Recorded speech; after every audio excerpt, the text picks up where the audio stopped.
Hey guys, this is Desiree with Vapor Honing Technologies, and today I wanted to go over media becoming embedded in metal components, wet blasting versus dry blasting. It's definitely a risk when dry blasting. Embedding can happen for a number of reasons during the dry blasting process. One of them can be friction and heat. Friction and heat is caused by the media impacting the surface of the metal.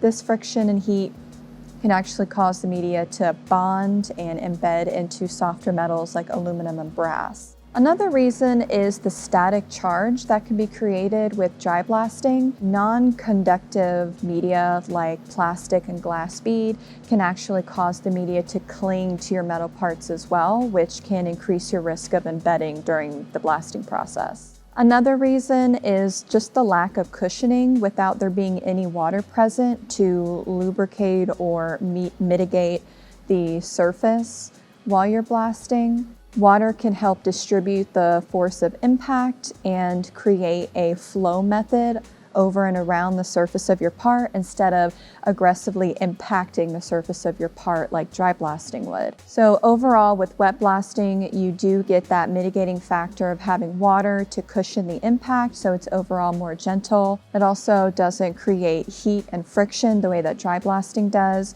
So wet blasting, if you're looking for a smooth, uniform, safe, dust-free finish that's not going to embed or pit your part, wet blasting is definitely going to be your way to go. If you'd like more information about this, feel free to visit our website or call our office directly at 828-202-5563.